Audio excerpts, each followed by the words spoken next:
Eu não sei se eu vou postar esse vídeo. Se você estiver vendo esse vídeo, eu postei e parabéns, porque você vai ter uma aulinha de história, mas é uma questão polêmica. Bom, vamos lá. Salve aí, rapaziada. Esse é o Falando de Palmeiras, meu nome é Thiago Campana, sejam bem-vindos a mais um vídeo. Você sabe o que foi o jogo das barricas? Não?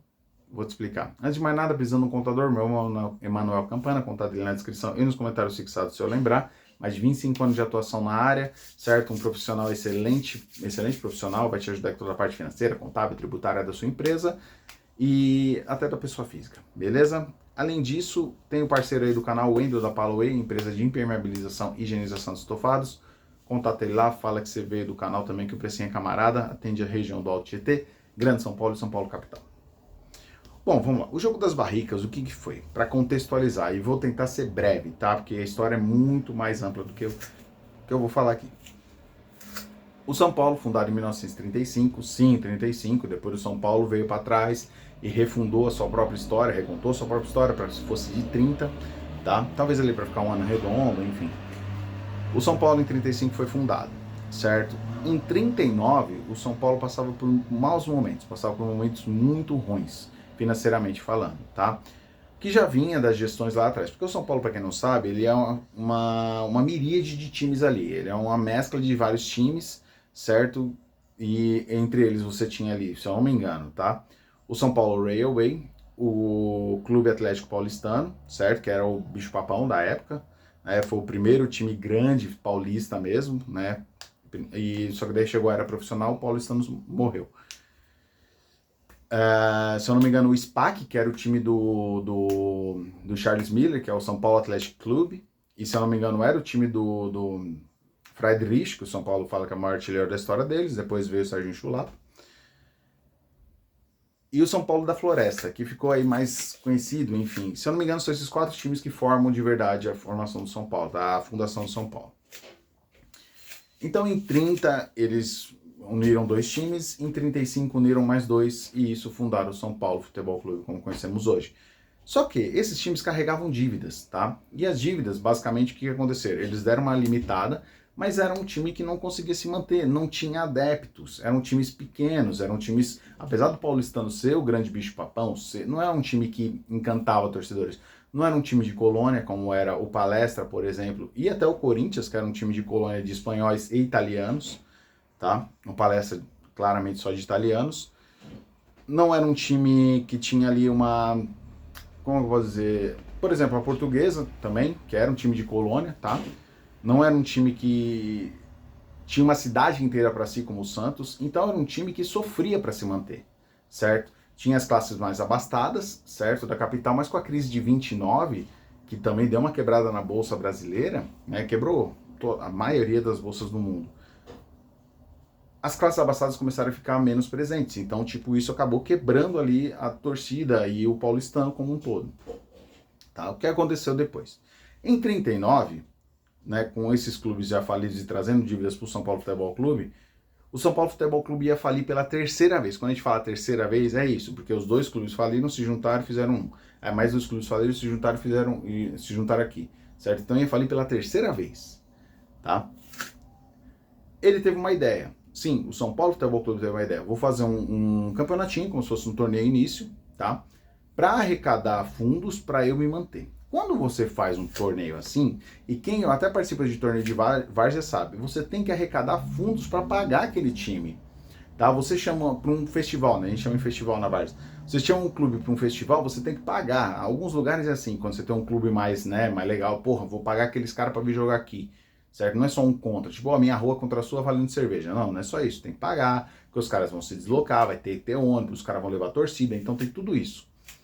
E assim faziam, né? Então, o Palmeiras e o Corinthians, na época, o Palestra, né, para ajudar o São Paulo, foi lá e falou, olha, o Palestra e o Corinthians, tá? E a Portuguesa, que foi o terceiro time desse, né, dos 4 times que fizeram o festival.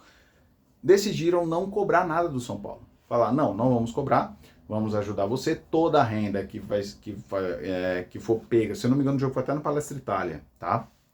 Toda a renda que for pega, a gente vai repassar para você, tá? E além disso, os seus diretores podem ficar na porta do estádio, do Palestra, arrecadando moedas, arrecadando fundos, arrecadando dinheiro para o São Paulo Futebol Clube. E por que que chama barricas? Porque antigamente tinha uma bacia, mais ou menos assim, chamavam de barrica, era isso. Então eles passavam com essas barricas, com essas bacias, no meio da torcida, depois na arquibancada também, recolhendo fundos, tá? E isso ajudou o São Paulo a se manter, tá? Aquela renda daquele jogo, né, daqueles jogos, daquele festival, foi um dia de jogos, não lembro a data, tá? Só sei que foi em 1939, não me pergunte. Então aquilo ajudou o São Paulo Futebol Clube a se manter, o São Paulo Futebol Clube a voltar a ser grande, tá? A voltar a, enfim, ao cenário, né? A ser um trio de ferro ali, talvez um quarteto de ferro junto com a Lusa. Tá? Aí vocês sabem o que aconteceu em 1941, 42, enfim, né? Se você não sabe, eu vou explicar. Em 1942, em 41, na verdade, o então governador Adhemar de Barros, grave esse nome, tá?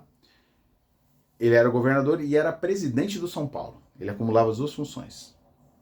O Adhemar de Barros tinha um terreno ali na Marginal Tietê, tá? Um terreno muito bom, muito grande, que era do clube, foi em 42 já, não foi em 41, foi em 42, porque já tinha a lei do Getúlio Vargas.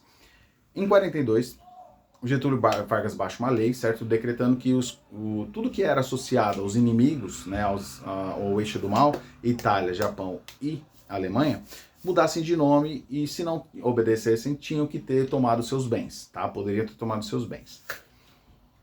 Tinha um clube, eu não vou lembrar o nome, mas era um clube alemão, Deutscher Club, se não me engano, era esse o nome, e ele tinha esse terreno ali na Marginal Tietê, era um terreno onde tinha lagos, onde tinha patos, as pessoas iam para fazer alguma coisa, não tinha muita coisa.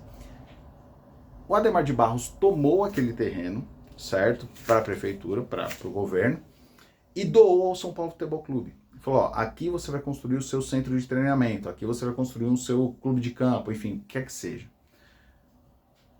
Enfim, o Deutscher Clube depois mudou de nome, virou Espéria, se não me falha a memória. Eu tenho que verificar, essas coisas ainda são meio nebulosas, estou falando de cabeça aqui o que eu lembro, tá? E beleza.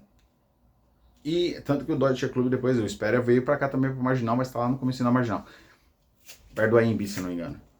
E tipo assim, e o São Paulo teve aquele terreno ali pra ele. Só que não era um terreno legal, não era bem localizado naquela época, entendeu? O que o São Paulo fez? Falou, não, peraí, aqui a gente não vai conseguir nada. Tem um outro campo ali do Palmeiras, que era o Palestra Itália, na época, já a Palestra de São Paulo, porque mudou o nome. O Palestra São Paulo tinha esse terreno ali nas Perdizes, né? Tinha o seu clube já, né? O Palmeiras já tinha o clube dele, né? E o São Paulo quis tentar uma manobra para tomar isso daí, porque falou que palestra ainda era uma palavra que fazia associação à Itália. Nada a ver. Palestra, local para práticas esportivas, do grego, vem no grego essa palavra. E o São Paulo fez essa articulação política, certo? Daí, dia 14 de setembro de 1942, a diretoria do Palmeiras se reuniu e decidiu dar o nome de Palmeiras. Ah, um detalhe que eu esqueci.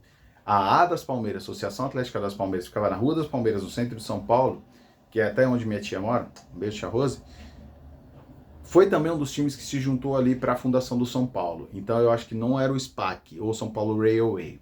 Eu acho que era a Associação Atlética das Palmeiras, tirando um desses dois. Os outros eu tenho certeza. Então assim, o Palmeiras pegou o nome das Palmeiras para fazer uma alusão ao time que tinha falido, né?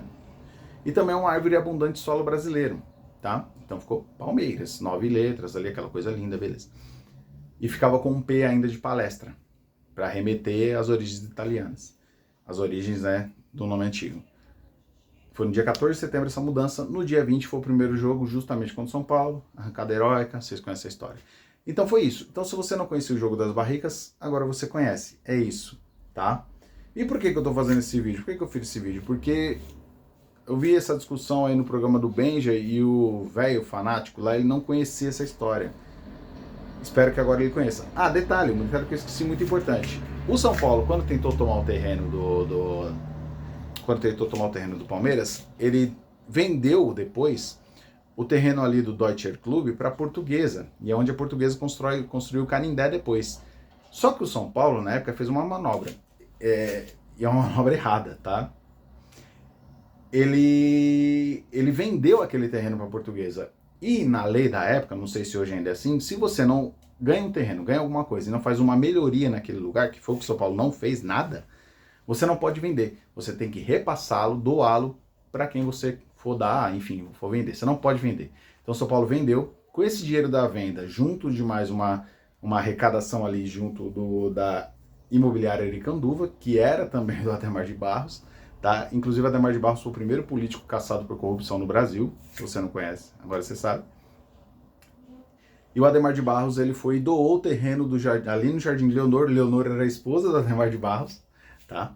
E depois o Jardim Leonor virou Morumbi. Ele doou. Até fazer a construção do Morumbi, isso foi anos, tá? Isso já é anos depois, tá bom? Mas o São Paulo usou o dinheiro da venda do terreno ali do Deutscher Club para a Portuguesa, para fazer ali, começar a iniciar a construção do Morumbi, tá bom? E foi um terreno também doado. O terreno do Morumbi foi doado, assim como o terreno do CT ali, aí tem uma concessão do Palmeiras com São Paulo. A do São Paulo já venceu, se não me engano, foi renovada pela Prefeitura do Palmeiras, vence em 2030 e pouco, sei lá, 2070 e pouco, não lembro. Então é isso, gente. Se vocês não sabem da história, agora vocês sabem, tá? É isso, então nenhum time tem história 100% ilibada, tá bom? Simples assim, tá? A gente teve caso aí de racismo no Palestra, né, que não podia ter negros. O primeiro negro foi justamente o Og Moreira, que foi quem sofreu o pênalti no jogo da Canda Heróica. Enfim, o Corinthians já teve casos aí e casos de corrupção envolvendo seus diretores, o governo. São Paulo a mesma coisa. O Santos que eu não sei nada, entendeu? Mas o Santos é relevante. Gigantesco abraço a todos. Ficou mais longo do que eu queria, mas acho que era um vídeo legal para trazer um pouco de história para vocês aqui. Avante palestra!